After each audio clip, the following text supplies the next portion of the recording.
एक ही तो जिंदगी मिला, उसका तो मैं मर जाऊंगा, मरने के बाद कौन किसको याद रखता है। यहाँ कोई किसी को याद नहीं रखता। सबसे चैलेंजिंग मूवीज के लिए सबसे चैलेंजिंग है यार स्क्रिप्ट लिखना। मैंने अभी तक शादी क्यों नहीं की, दरअसल ऐसा है कि मैं ना वैसा टिपिकल जो शादी वगैरह में इंटरेस्टेड जो पर्सन होता है वैसा नहीं हूं मैं। अगर आपको कुछ नहीं आता फिल्म में तो आपको एक ऐसे व्यक्ति की जरूरत पड़ेगी डायरेक्टर में या फिर असिस्टेंट डायरेक्टर में जिसने पहले किया हो काम। अदरवाइज मूवीज का काम किया हो जिसने। हाँ, अदरवाइज आप जो है अपना पूरा पैसा डुबा दोगे आपका। क्योंकि मैं ऑलरेडी 2 मूवी बना चुका हूँ, तीसरा बना रहा हूँ, तो काफ़ी कुछ सीख चुका हूँ, एक्सपीरियंस हो चुका है। बहुत कुछ मुझे घाटा भी हुआ है, लेकिन बहुत कुछ मैं सीख के भी आया हूँ। तो मैं अपने दर्शकों को, आपके दर्शकों को मैं ज़रूर शेयर करूँगा। अपने आपसी मनमुटाव को भुला करके सारे छत्तीसगढ़ी फिल्म इंडस्ट्री को एक हो करके एक दिशा में काम करना पड़ेगा, तब जाके हम पूरे भारत देश में अपनी मूवीज को रिलीज कर पाएंगे। और अभी तो ये मुझे लगता है शुरुआत है, मैं और भी अच्छा करना चाहता हूँ।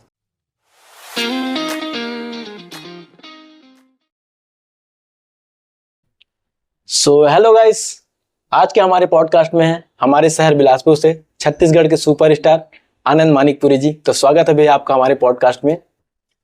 बहुत बहुत धन्यवाद प्रिंस भाई अपने पॉडकास्ट में बुलाने के लिए। तो आपके जो आने वाली मूवी है उसके बारे में आप कुछ बताना चाहेंगे हमको? देखिए, मेरी अभी 2 मूवी आने वाली है। एक है राधे मोहन, और जो एक सेकंड जो मूवी है वो है सराई 2। तो राधे मोहन जो है 2026 के स्टार्टिंग में आ जाएगा, और सराई 2 जो है वो लास्ट में आएगा। राधे मोहन के बारे में थोड़ा बता देता हूँ कि बहुत ही मोटिवेशनल स्टोरी है जो हर एक यूथ को देखना चाहिए। जब आएगा तो जरूर देखना, बहुत मोटिवेशन मिलेगा आपको। वो एकदम यूथ के जो जीवन पे आधारित होता है, उसको मैंने ध्यान में रखकर उसको मैंने लिखा है और उसको बनाया है।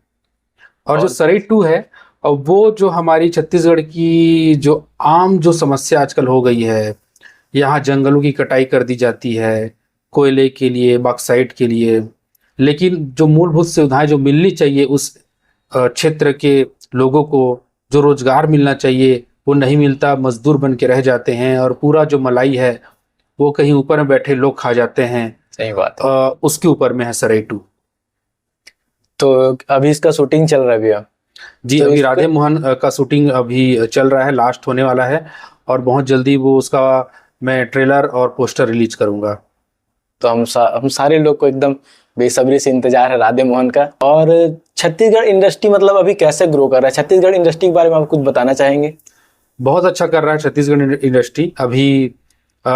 अभी तो ही ग्रो करना शुरू किया है। मुझे लगता है अभी 5-6 सालों में ही अच्छे अच्छे कंटेंट मिल रहे हैं लोगों को, और अच्छे अच्छे डायरेक्टर प्रोड्यूसर्स जो हैं अब आ रहे हैं। छत्तीसगढ़ी भाषा के प्रति उनका रुझान बढ़ा है कि, और नेम और फेम की चाहत तो पहले से थी लोगों को, परंतु अब जो है अब कंटेंट बेसिस, स्टोरी बेसिस जो मूवीज है वो बन रही है। क्वालिटी पे काम कर रहे हैं, क्वालिटी पे काम हो रहा है। पहले छत्तीसगढ़ी मूवी का बजट कम में मतलब हो जाता था, अभी ऐसा बोलते हैं कि अब बजट थोड़ा बढ़ के लग रहा है उसमें। बजट तो शुरू से ही कम रहा है छत्तीसगढ़ी मूवी का। उसका कारण ये है कि रिकवरी का यहाँ पे जो चांसेस होता है बहुत कम होता है। हमारे पास गिन के 60-65 ही सिनेमा हॉल्स हैं, मॉल वगैरह मिला करके, उसमें एक प्रोड्यूसर कितना ही रिकवर कर पाएगा। जैसे मैंने अभी तक जो अपनी मूवी जो रिलीज मैंने किया था उसके आधार पर मैं बोल सकता हूँ कि रिकवरी जो है बहुत उसका चांस कम होता है। रिकवरी तभी होता है जब पिक्चर सुपर हिट हो। अदरवाइज नॉर्मल कोई, जैसे अब देखा जाए तो अभी हर हफ्ते पिक्चर रिलीज हो रही है। सही बात। तो उनमें से मुझे नहीं लगता कि हर मूवी अपना लागत भी वसूल कर पाता होगा। कई तो मूवी ऐसा है जो अपना आरओ तक नहीं निकाल पाता। लोगों के पास उम्मीदें हैं कि हम एक न एक दिन अच्छा करेंगे, और उसी उम्मीद पे कायम है हमारा छत्तीसगढ़ फिल्म इंडस्ट्री। क्या बात। तो भैया आपको जैसे मूवीज क्या, जब आप वीडियो बनाना स्टार्ट किए तो आपको मोटिवेशन कहाँ से मिला कि मेरे को इस फील्ड पे काम करना है और आगे बढ़ना है? देखिए, मैं ना सेल्फ मोटिवेटेड इंसान हूँ। मुझे प्रेरणा जो है अपने अंदर से मिल जाता है कि मुझे क्या करना है, कैसे करना है। हाँ, उसके लिए हेल्प जरूर मैं बाहर से जरूर लेता हूँ। जैसे कि अगर मैं यूट्यूब जब मैं स्टार्ट किया था, तब उस टाइम मुझे मेरे मन में, जब मैं जॉब करता था तो मेरे मन में ये था कि मुझे कुछ करना है अपनी ज़िंदगी में, कुछ बनना है, नाम कमाना है। तो ये सेल्फ मोटिवेशन मेरे अंदर में था कि मुझे कुछ करना है अपनी लाइफ में। जैसे मैं बहुत दिन तक यूट्यूब भी अगर मैं करूँगा तो मैं यूट्यूब से भी बोर हो जाऊँगा, मैं बहुत दिन तक अगर मूवी बनाऊँगा तो मैं मूवी से ही बोर हो जाऊँगा। वैसे ही मैं जॉब से बोर हो गया था। तो मैं कुछ नया करने की तलाश में था जिससे मुझे नाम भी मिले, शोहरत भी मिले। तो मैंने यूट्यूब स्टार्ट किया, लेकिन मुझे एक बेस मिला उस टाइम जो हिंदी में करते थे, जैसे आशीष चंचलानी, भुवन बाम, बीबी की माइंस। इनको देख करके मुझे एक जोश मिला कि हाँ, ऐसा मैं भी कर सकता हूँ। तो हाँ, वही सेल्फ मोटिवेटेड हूँ और अपने आप को अंदर से एक मोटिवेशन देता रहता हूँ कि मुझे कुछ करना है। एक ही तो लाइफ मिला है मुझे, एक ही तो ज़िंदगी मिला है, उसके तो मैं मर जाऊँगा। मरने के बाद कौन किसको याद रखता है? यहाँ कोई किसी को याद नहीं रखता। लोग अपने तक को भूल जाते हैं, तो कौन किसी को बाद याद में रखेगा? बुढ़ापे में पछताने से क्या मतलब। तो बुढ़ापे में पछताने से अच्छा ये है कि जो लाइफ मिला है उसमें कर जाओ जो करना चाहते हो। अब मेरे लाइफ का मोटिव वही था कि मुझे कुछ नाम कमाना है, कुछ अच्छा बड़ा करना है, और अभी तो ये मुझे लगता है शुरुआत है, मैं और भी अच्छा करना चाहता हूँ। आपके जितने वीडियोस रहते हैं, जैसे कॉमेडी वीडियोस आते हैं यूट्यूब पे, तो मैंने अपने आसपास देखा है कि लोगों को इंतजार रहता है कि आपका आगे वीडियो आए, अभी पोस्ट नहीं हुआ है, आगे कब आए, ऐसा लोग वेट करते हैं आपके वीडियोस देखने के लिए। दर्शकों का बहुत बहुत धन्यवाद उसके लिए जो मेरे वीडियोस का वेट करते हैं। अभी कुछ दिनों से वीडियोस बहुत कम आ रहे हैं, उसका कारण वही है कि मैं थोड़ा मूवीज़ में बिजी हो गया हूँ, लेकिन जैसे ही मुझे समय मिलता है मैं यूट्यूब के लिए वर्क जरूर करता हूँ।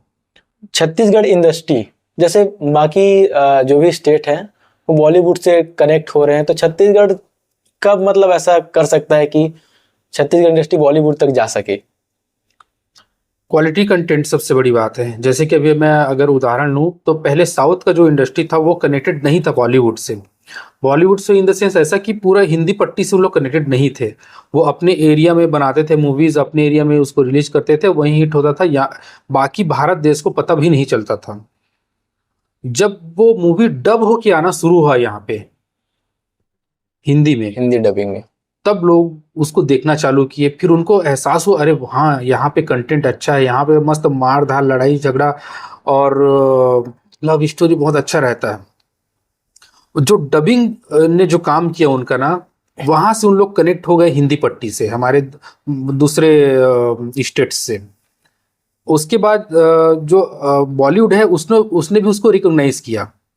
क्यों रिकॉग्नाइज किया? क्योंकि उनमें स्पेशलिटी थी, उस पे ये था उनका उनका कुछ ना कुछ ऐसा था, एक्सपेक्टर था उन लोगों में, जो बाकी लोगों ने उसको रिकॉग्नाइज किया। सेम वही छत्तीसगढ़ी फिल्म इंडस्ट्री के साथ होगा।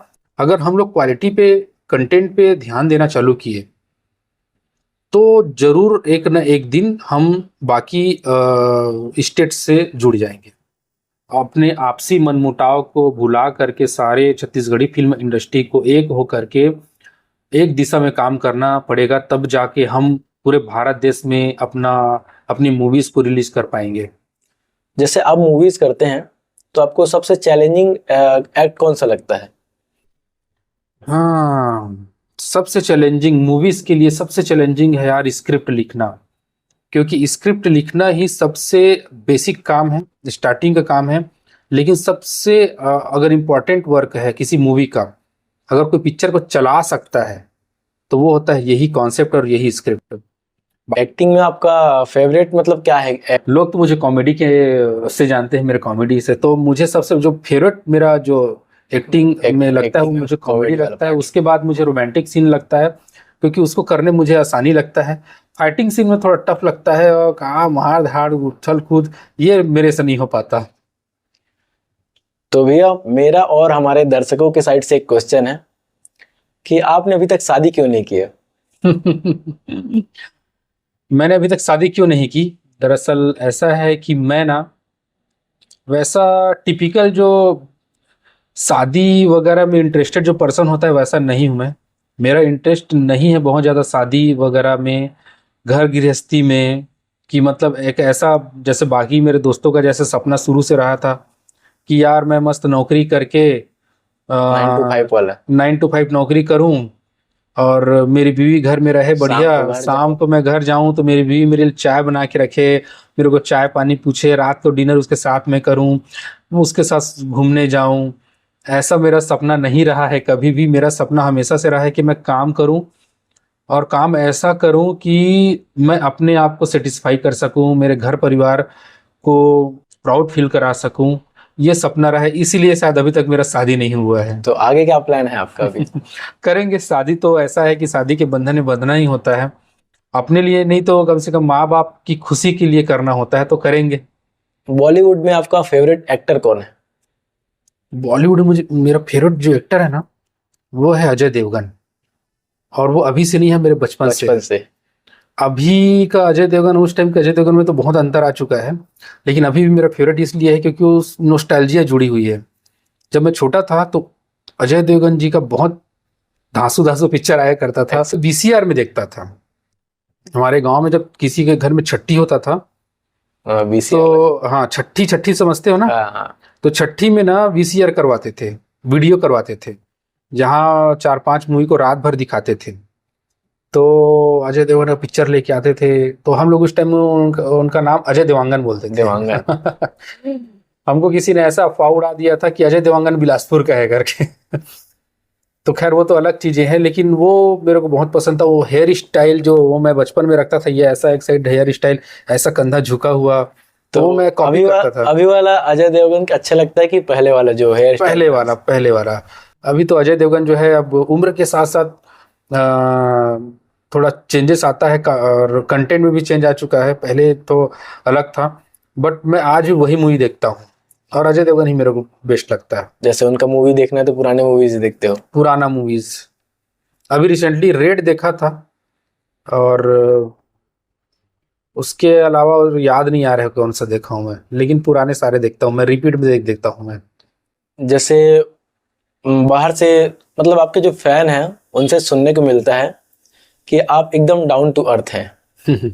तो जैसे बाकी एक्ट्रेस से लोग बोलते हैं कि बाकी एक्ट्रेस से आनंद मानिकपुरी डाउन टू अर्थ हैं, सबसे एकदम हंस के मिलते हैं। तो ये आप कैसे ये करते हैं? मतलब कैसे करता हूँ, वो नेचुरल है मेरे अंदर में। मेरे अंदर वो घमंड, वो ईगो, वो कभी आया ही नहीं है। वो कभी मुझे एहसास भी नहीं हुआ है कि मैं स्टार बन गया हूँ, मैं हीरो बन गया हूँ। मेरे को ऐसा लगता है यार, अभी भी मैं वही हूँ, वही आनंद मानिकपुरी हूँ, जो लचकूरा टाइप का है। लचकूरा इन द सेंस जो शर्मीला है। तो हाँ, बहुत लोग बोलते हैं मुझे। एक्चुअली इसका कारण ये भी हो सकता है कि उन लोग ये भी देखते होंगे कि जो बाकी एक्टर्स हैं, जो अभी मैंने भी जो फील किया है कि एक दो मूवीज क्या आ गया, या फिर एक आध गाना क्या हिट हो जाता है, कुछ लोग जो है बहुत ज्यादा ऐसा शो करते हैं कि बहुत बड़े स्टार बन गए हैं। तो अच्छा, मैनेजर भी रखना चालू कर देते हैं। एक आध गाना हिट हुआ या फिर एक आध कुछ हिट हुआ मूवी वगैरह, तो मैनेजर, आप जैसे आप संपर्क करोगे, उनसे कांटेक्ट करोगे, तो उनका मैनेजर बात करेगा, फिर वो बोले हाँ हाँ सर से बात करा रहा हूँ करके। मेरा ऐसा नहीं है। मेरा अगर आज भी कोई मेरे से कुछ काम रहता है, तो मैं अपना पर्सनल नंबर ही देता हूँ, और मेरे पर्सनल नंबर पे लोग कॉल करते हैं, मेरे से डायरेक्टली बात करते हैं, जो भी काम रहता है, जो प्रोजेक्ट करना है, शूट करना है, या फिर कुछ भी करना है। तो ये शायद लोग देखते होंगे, और लोगों का आशीर्वाद है, माता पिता का आशीर्वाद है कि वो चीज़ ना आए मेरे अंदर में, वो ईगो एटीट्यूड ना आए, मैं ऐसे ही रहूं, और यही मुझे अच्छा लगता है। और तो भैया, हमारे जो दर्शक हैं जो मूवी लाइन में आना चाहते हैं, तो एक मूवी बनाने में क्या प्रोसेस होता है और क्या बजट लग जाता है, उसके बारे में कुछ बताएंगे? बिल्कुल बताऊंगा, क्योंकि मैं ऑलरेडी 2 मूवी बना चुका हूँ, तीसरा बना रहा हूँ। तो काफ़ी कुछ सीख चुका हूँ, एक्सपीरियंस हो चुका है। बहुत कुछ मुझे घाटा भी हुआ है, लेकिन बहुत कुछ मैं सीख के भी आया हूँ। तो मैं अपने दर्शकों को, आपके दर्शकों को मैं ज़रूर शेयर करूँगा। देखिए, मूवी जो है ना, सबसे पहले बजट बता देता हूँ मैं। बजट जो होता है ना, वो आपके ऊपर निर्भर करता है कि आप जो हो, क्योंकि छत्तीसगढ़ी फिल्म इंडस्ट्री में हम बहुत ज़्यादा रिकवरी का उम्मीद नहीं है, बहुत ज़्यादा हम नहीं रिकवर कर सकते। अगर हिट हो गया तब तो बात अलग है, लेकिन हम शुरू में निगेटिव नहीं बोलूँगा, लेकिन न्यूट्रल मान के ये चलेंगे कि हम जो है कम से कम अपना लागत वसूल सकें। तो लागत कितना वसूल सकते हैं, अगर एक एवरेज मूवी है तो उस हिसाब से बजट डिसाइड होता है। तो आप जो है बजट जो है बहुत ज़्यादा मत रखो। आप जो है 20 से 25 लाख, 30 लाख, 40 लाख मैक्सिमम, 20 से 40 लाख तक आपका बजट हो। और आप ये कोशिश करो कि उसमें भी जो लोकेशंस वगैरह का खर्चा हो आप बचाओ, नेचुरल लोकेशंस को यूज करो। और जो कैमरा है तो बहुत हाई एंड कैमरा की ज़रूरत नहीं है। आप नॉर्मल अपने, जैसे आजकल तो कम बजट में भी सिनेमा कैमरा आ चुका है, FX3, FX6, ये सब सिनेमा कैमरा आ चुका है, R5C, R50 कैनन का और सोनी का भी। तो ये सब कैमरा आप यूज करके अपनी मूवी को बहुत अच्छे तरीके से कम बजट में बना सकते हो। हाँ, लेकिन ये है कि अगर आपको कुछ नहीं आता फिल्म में, तो आपको एक ऐसे व्यक्ति की जरूरत पड़ेगी डायरेक्टर में या फिर असिस्टेंट डायरेक्टर में, जिसने पहले किया हो काम। अदरवाइज मूवीज का काम किया हो जिसने। हाँ, अदरवाइज आप जो है अपना पूरा पैसा डुबा दोगे। आपको अगर कुछ नहीं आता, आप शूटिंग स्टार्ट कर दिए, आपने सोचा कि मैं ऐसा सा बना दूंगा, तो सबसे पहली बात तो आपको ये भी पता नहीं रहेगा कि कितनी सीन में मूवी बनेगी। पहला चीज, कितना पेज रहता है एक मूवी बनाने के लिए। जैसे हमको 2 घंटे का बनाना है तो कितना सीन में 2 घंटा पहुंचेगा, 2.5 घंटे का बनाना है तो कितना सीन लेके 2.5 घंटा पहुंचेगा। शुरू शुरू में जो नए नए आर्टिस्ट होते हैं, नए नए राइटर और डायरेक्टर होते हैं, प्रोड्यूसर होते हैं, पिक्चर बनाते हैं, जोश जोश में लिख देते हैं वो स्टोरी। हाँ, लिख देते हैं स्टोरी, और फिर इतना मोटा पन्ना बन जाता है। फिर जब करने बैठते हैं तो पता चलता है 4 घंटे की मूवी बन गई है। जैसे आपके प्रोडक्शन में जो नए आर्टिस्ट है जो एक्टिंग लाइन में आना चाहते हैं, तो उनका क्या प्रोसेस है कि आपके पास आए और आपके साथ जुड़ के काम कर सकते हो, उसका क्या प्रोसेस? मेरे साथ अगर काम करते हैं तो मैं एक्टिंग को बहुत ज़्यादा तवज्जो नहीं देता हूँ, मैं उनके पर्सनल व्यवहार को तवज्जो देता हूँ। अगर कोई मेरे साथ करना चाहता है काम, कि मेरे साथ कितना सपोर्टिव है। चूंकि मैं डायरेक्टर प्रोड्यूसर खुद रहता हूँ, तो यहाँ पे बोझ बहुत ज़्यादा बढ़ जाता है। मेरे को हर काम मेरे को करना पड़ता है, राइटर भी मैं ही होता हूँ, तो वहाँ पे ना टेंशन बहुत ज़्यादा होता है शूट में और एडिटिंग में। तो मैं चाहता हूं कि जो आर्टिस्ट है वो सपोर्टिव हो। मैं अगर कुछ बोल रहा हूं तो वो चीज़ों को जल्दी एक्सेप्ट कर सके और उन चीज़ों को मान सके। ऐसा नहीं कि अपना चलाए और वो बोले मैं उसको कुछ बोल रहा हूं, फिर वो बोल रहा है कि नहीं मैं एक्टर हूं, मैं ये। हाँ हाँ, तो मुझे वैसे नहीं चाहिए जो